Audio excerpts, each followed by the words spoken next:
Now,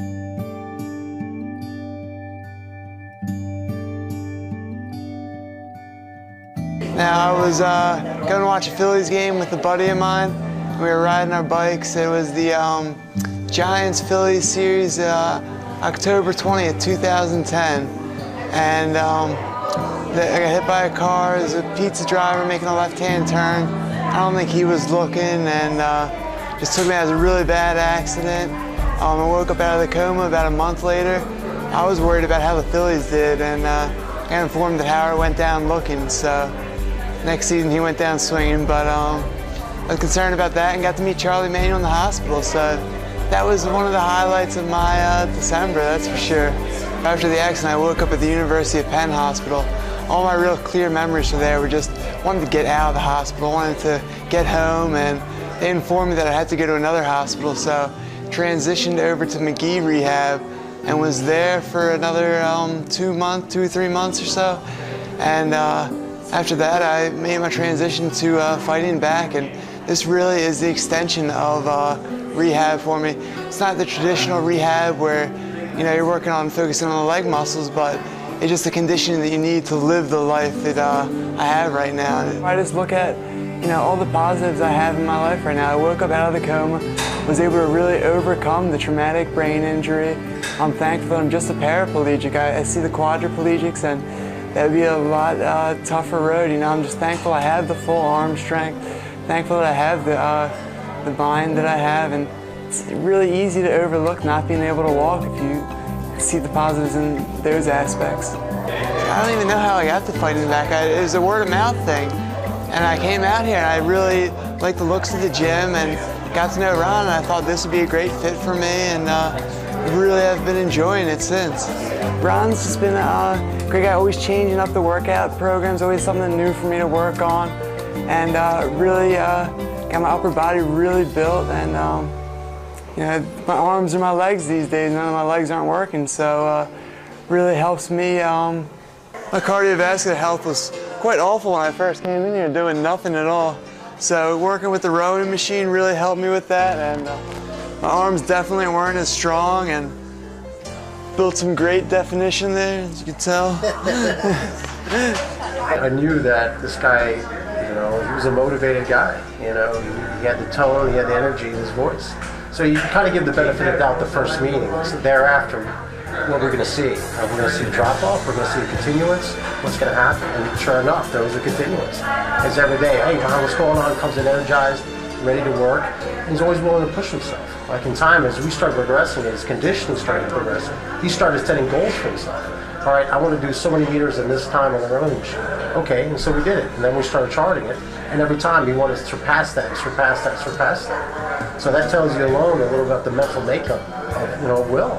He's a guy that he wants to get everything he can out of his body, out of the day, out of the moment, which is, I think it's contagious. I mean, there's a guy that, some people have said, that's it, I'm done, what is going to happen to me now?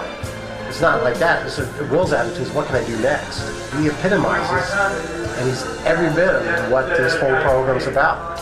And he is a role model, and he is a guy he's never take no for an answer, and he's going to squeeze everything he can of what he has and what he can get.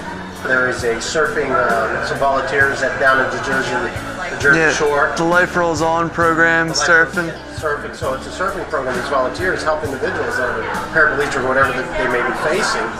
And he went on there, and the first time he had a hard time, he was struggling a little bit with his upper body strength and keeping his head up. He did it, but he got pounded a little bit with the weights, and he wasn't strong enough. So that was one of his major goals.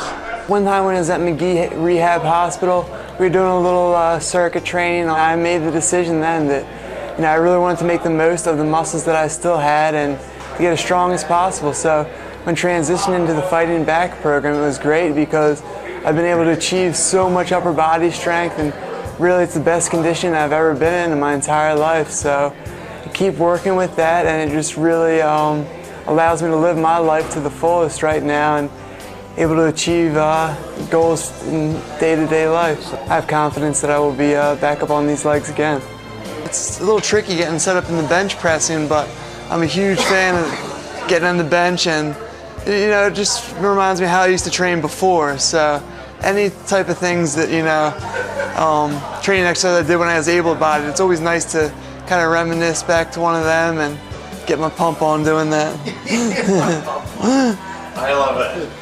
Paul has a little bit, has a little control of his abdomen wall. Yeah. So what we try to do is put him as much position to have him focus, whether it's he can't feel the sensation of his abdomen wall contracting, but to work on his upper body stabilization, which has helped with his new strength because there's been a couple incidents where it prevented him from taking a spill. Recently he was up in New York with your dad, right? And your sister or something? I almost took a spill in Times Square, and this new training was able to tighten my abs and keep myself from falling right out in the middle of Times Square. That was my greatest achievement, was getting my license back and was able to drive myself to school this fall.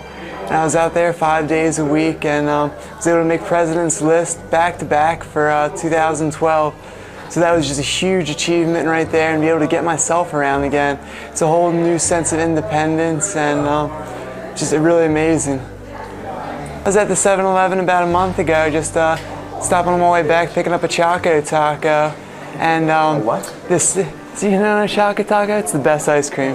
So the owner of 7-Eleven, you know, walked me out to my car, wanted to make sure I could safely get in the car, and I really had to inform him, please don't touch my wheelchair, and I'm totally fine. I have to inform you that this is an everyday thing for me, because they're honestly amazed when they see me breaking down the wheelchair and loading it into the car.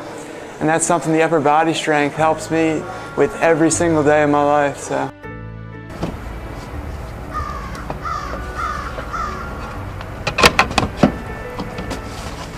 Pop the cushion off. That goes in the passenger seat.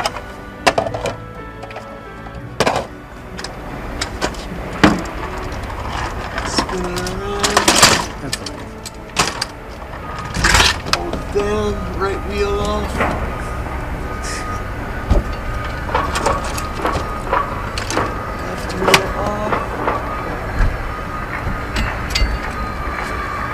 And this is the one you need the arm strength for.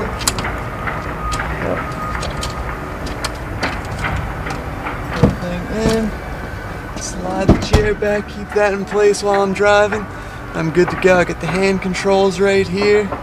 Get the brake, tip it forward for the accelerator, and I'm good to drive.